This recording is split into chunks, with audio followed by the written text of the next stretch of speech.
Good evening, I'm Shane Jones, leading the news at 7. Another Barbadian man is dead as a result of gun violence. This time, it's in Brooklyn, New York. It happened just before the climax of the Labor Day celebrations. Dead is 49-year-old David Doughton, a father of two. Today, Kareem Smith spoke with two of his family members in Thornbury Hill Christchurch, who tonight are searching for answers. It was just after 8:45 on Sunday at Herkimer Place, Bed-Stuy, Brooklyn, when shots rang out. 49-year-old David Doughton, better known as Flat Top, was outside with his two sons, 11 and 16, and another friend. Reports from New York say a bullet pierced one of his eyes, while another pierced his temple. The Barbadian-born left the country at just 14 years old and was working in Brooklyn's education system. Prior to the shooting, he lived with his mother, Anna Doughton, and his older son. However, in Thornbury Hill Christchurch, where he grew up, his aunt, Marcia Doughton, is mourning. I don't know what my sister is going to do without her son. And what makes it worse is that his son was standing right next to him when he was shot.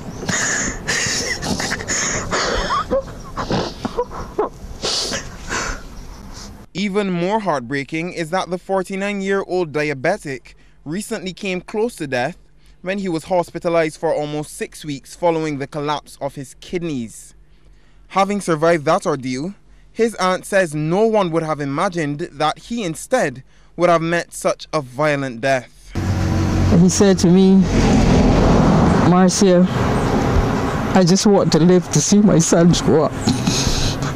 And then somebody come and take his life. He'll never be able to see his sons grow up.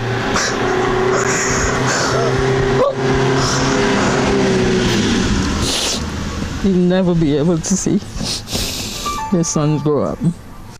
Also present at the time of the interview was a woman who only identified herself as David's cousin.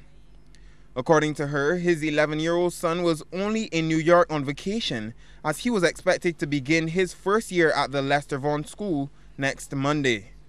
She recalls him pleading with his mother to allow him to migrate to New York to live with his father permanently. He keeps saying he wanted to go because he said, Mommy, I want to go and live with my father. And I don't love you, but I need to be with my father. I need to see my father. I know this here happened.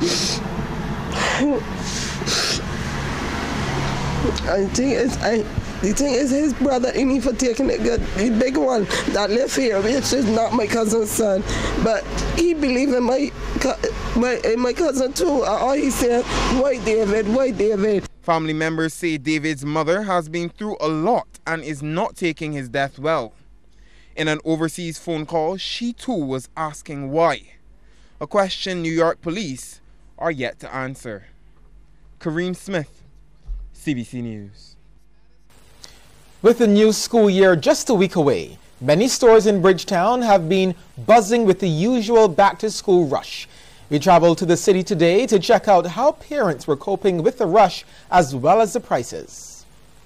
When you're thinking about back-to-school in Barbados, you have to check out Cave Shepherd, a literal one-stop shop for many. And the scene was as we expected. Many parents and guardians with children getting all the essentials for the new school year. Uniforms, socks, ties, textbooks, stationery, you name it. Some shoppers say they've noticed a change in price from previous years.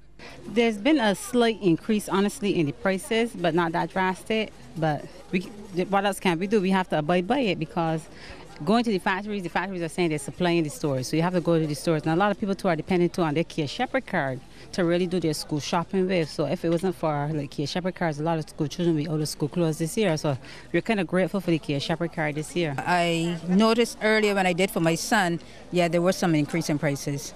But you can handle it though, or is it a very big jump? Well, it's a big jump in some cases, but I got to make the sacrifice because education is very important. The shirts that were like 30, maybe 33. I think they're up like 40 something now. It's a huge jump. Huge. See the price? And some of us have to buy 5 white shirts. Our news team ran into Commerce Minister Donville Innes, who was also doing some back-to-school shopping. I don't believe, I don't think I've done it for my own children, that every school term they need a new set of school clothes, unless they've grown in size. And sometimes they've all found it well that at the beginning of the school year you may get 3 new shirts and 2 pants, because you have some left back from last term that must still be good and can still fit you. So we really have to ensure that we spend very wisely. I know things are tight all around. I'm not going to bury my head in the sand about that, but these are also times when we must really separate our needs from our wants. Floor manager Elisa Boyce told us business is picking up. As of now, we've seen an increase in traffic. Earlier in the season, it was very slow, extremely slow. It only picked up in the last 2 weeks. We're seeing people buying less uniforms. However, the prices are the same. 1 or 2 prices did come down. We've been offering the 15% now. This is a week and a half. Yeah, so since then, we've definitely seen a little increase in traffic. Woolworth is another popular choice this time of the year, and parents and children could be seen getting items like exercise books, pens, and backpacks. The new school term starts on September 11th. Some of the country's children will be all smiles when the new school term begins next week, and the Eden Lodge Charitable Trust is the reason why. The charity, in collaboration with the Cloister Bookstore, again presented books, backpacks, games, bags, and other necessary supplies to parents and some of the primary school children who will benefit. During the feature address, Minister of Commerce Donville Innes said he understands the expenses associated with back-to-school preparation and praised the charity for its long-standing commitment to the island's youth. We cannot bury our heads in the sand that not just today where we're having some fiscal challenges, but Barbados has always had those who are within the poverty stream and those who've always needed some help along the way. I think that those of us who are fortunate to have a little bit more than others must open our hearts and our wallets and give to those who are needed. The minister also strongly encouraged parents to instill an attitude of gratitude in their children. Let that thanks be manifested in the way in which your children care for the items that they are receiving. And please inculcate in your children's mind that as they grow older, as they benefit from what society has been giving them, when they reach the point where they can give something back. General Manager at Cloister Bookstore, Joyce McQuilkin, says her business took on the task as a labor of love and joined with the Commerce Minister in asking that the items are cherished. With responsibility comes accountability, and if the lovely folks are going to help you, please, I instill in you, encourage your children to take care of the books. I mean, it's no joke. Books are very expensive, and I feel if these folks are going to be nice enough to help you, then you have a bit of a responsibility to teach them to be responsible as well. At a time when there's great concern about some young people going astray, a group of 40 children has been learning new skills. They were members of the Barbados 4-H Foundation's 2-month summer training program. Ryan Broom has more. Flower arranging, baking, and public speaking are just some of the new skills these children have learned. Training coordinator Lynette Phoenix Walcott says some of the participants have been already cashing in on their skills. I have an example of one 4-H'er. She is here today. She wanted to go on a trip. She and her grandmother made sweet bread and lemonade. And she is going on her trip on Wednesday. $1,500 she raised in about 2 months. So that is just showing you how these young people can take the training that they have learned and use it to their advantage. During the 8-week program, several of the participants were positively transformed. We had people who came here, don't want to talk, don't want to hold it them head, don't want to mix. But today, they would speak to you now, they would talk, they would laugh. I can say that some of them gained some new friends in the process. The 4-H program training coordinator also urged parents to be more supportive of their children. There are some bright children, some of them just need the push, the extra push, the little encouragement, you know, not telling them that they're stupid and they're dumb. They need to let people know that there are people out there who care about them, who wants them to succeed. During the ceremony, students received awards and certificates of participation. They also had the opportunity to showcase their talents in song, drumming, and dance. This program is a strong signal that the 4-H Foundation is no longer only about agriculture. Ryan Broom, CBC News. Thanks, Ryan. We'll take a short break here and come back with more news. There's a hero if you look inside your heart. You don't have to be afraid of what you are. And there's an end. Thank you so much for helping us to make a difference in the lives of so many people here in the Caribbean. Thank you so much. So from all of us here in the Caribbean, we'd like to say a big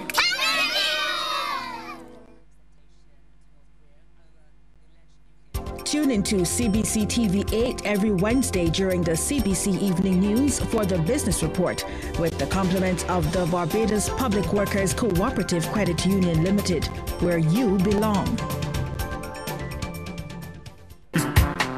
What's your rhythm?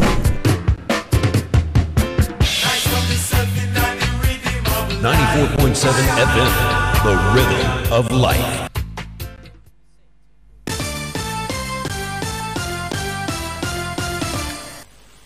Government is continuing its ban on the importation of drones until March 31st next year. It says a temporary exemption will be considered on a case-by-case basis for drones which are imported and exported immediately after usage. Officials say over the years, a significant number of drones for commercial and recreational use have been allowed entry into the country.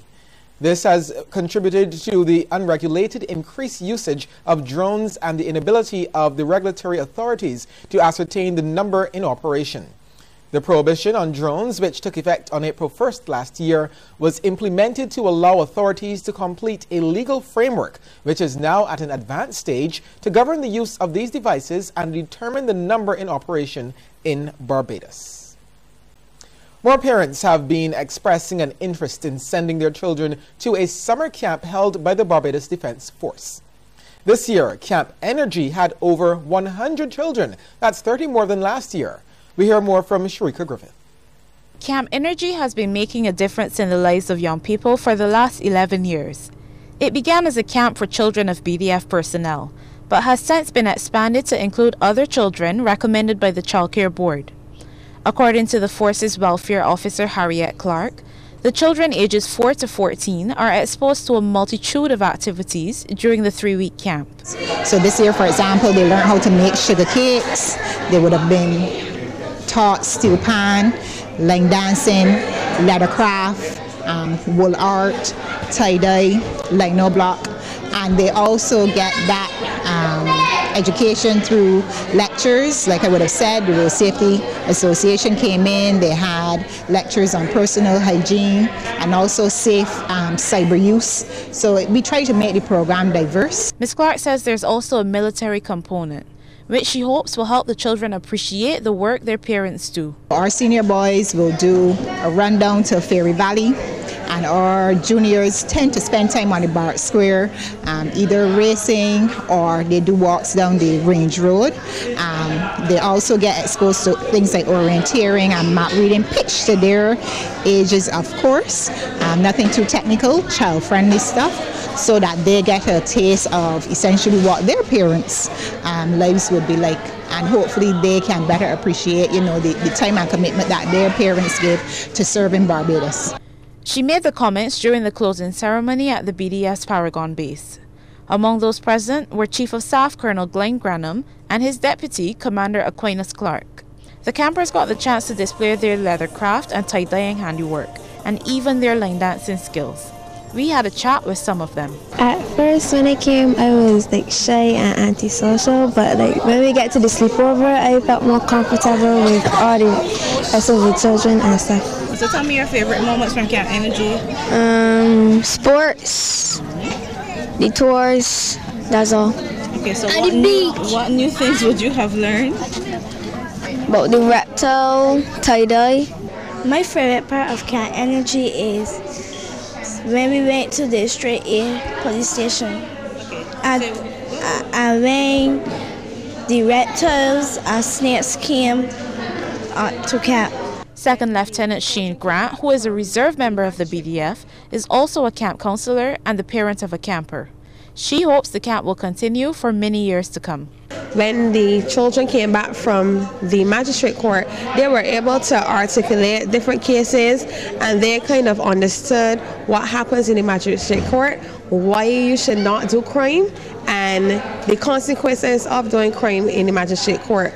The visit to the geriatric hospital allowed them to interact with the older folk, and the older folk kind of liked it, so it gives the young people appreciation of their elders. During the closing ceremony, campers were rewarded for being the most helpful, most improved, and most athletic. Greenhouse was named the top house following the Camp Sports Day yesterday.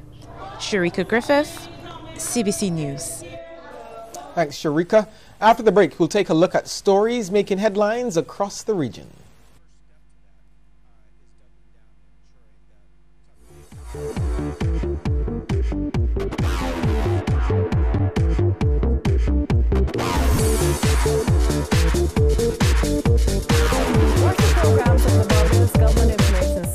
To find out how the ministries and government departments can work for you. Learn about the latest health trends, the legislative and judicial system, and what's going on in our school. Hear firsthand how government's policies affect businesses, the environment, and your pockets. Learn your consumer rights and hear about exciting developments in renewable energy. Meet outstanding Barbadians, celebrate our culture, and relive our history. Find out what social services are available to you and learn more about your rights as an employee. Never miss Sundays at 7:30 p.m. Mondays and Thursdays at 8:30 p.m. on this station. Watch us in high definition on our YouTube channel, the BGIS. And like our Facebook page. The Barbados Government Information Service. We keep you informed. Secure your future, be financially strong. Since 1983, we have been there for you. A smart range of products, great tax benefits. We're the solution to your hopes and your dreams. The Barbados Workers Union Cooperative Credit Union. The Barbados Workers Union Cooperative Credit Union. Humble beginnings to smart loans, smart savings. Save smart and borrow smarter. That's the move for me. Stability, prosperity. We're the solution to your hopes and your dreams. The Barbados Workers Union Cooperative Credit Union. The Barbados Workers Union Cooperative Credit Union.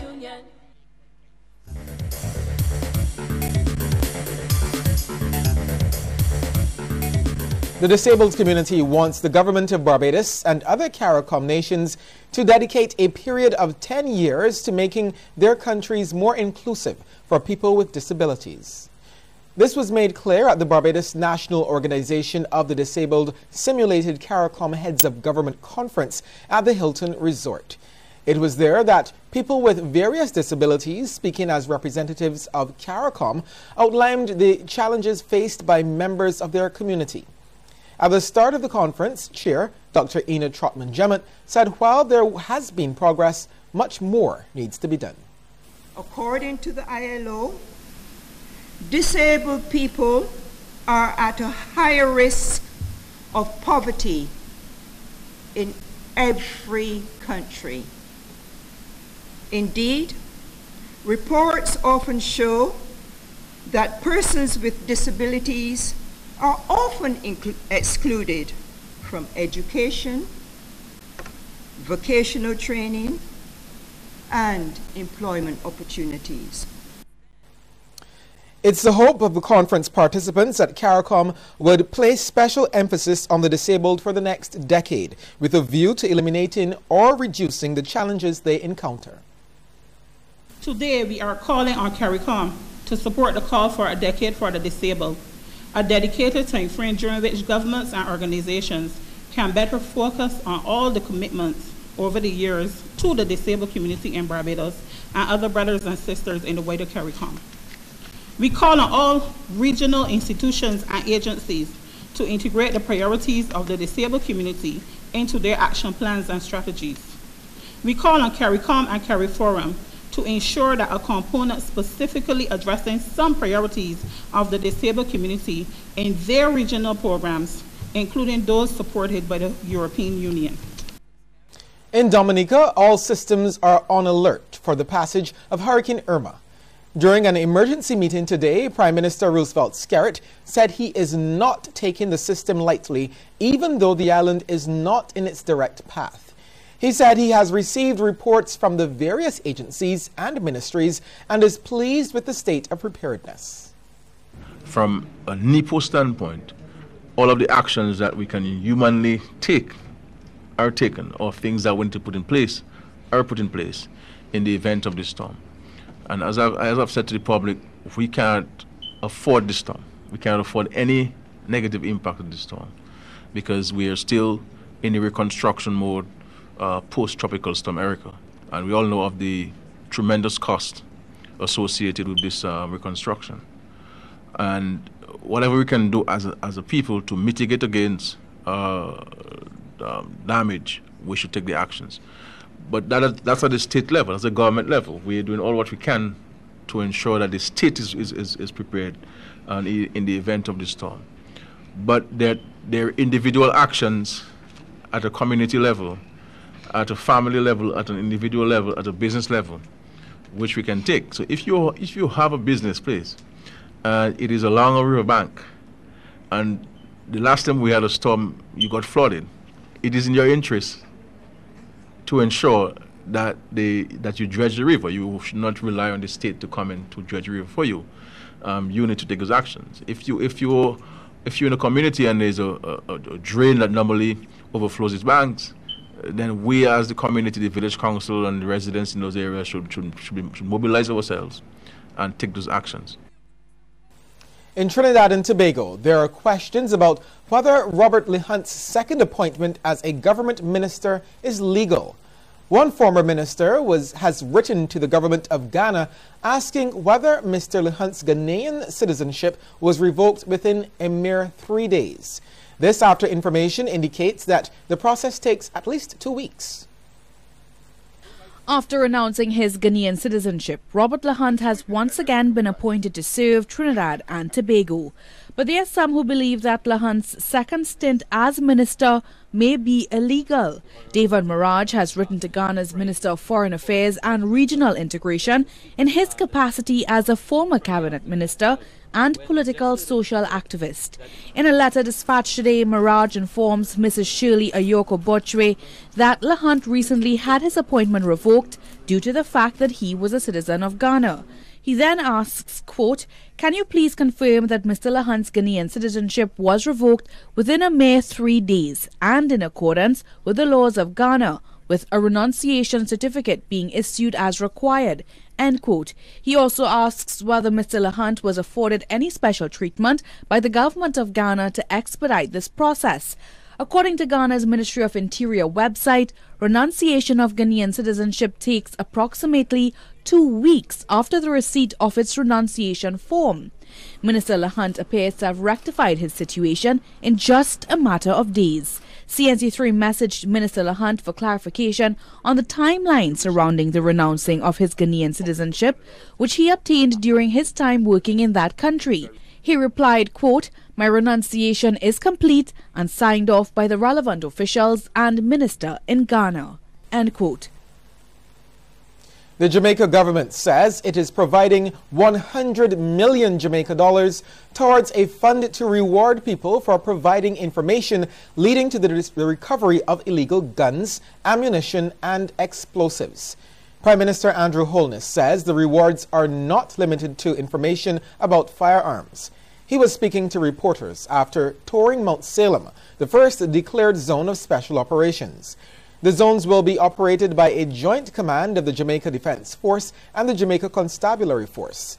The Prime Minister, after consultation with the Joint Command, may request of the Parliament an extension of the zone. A glimpse into the world of sports is just ahead, but before we get there, here's a tip from Cooperators General Insurance.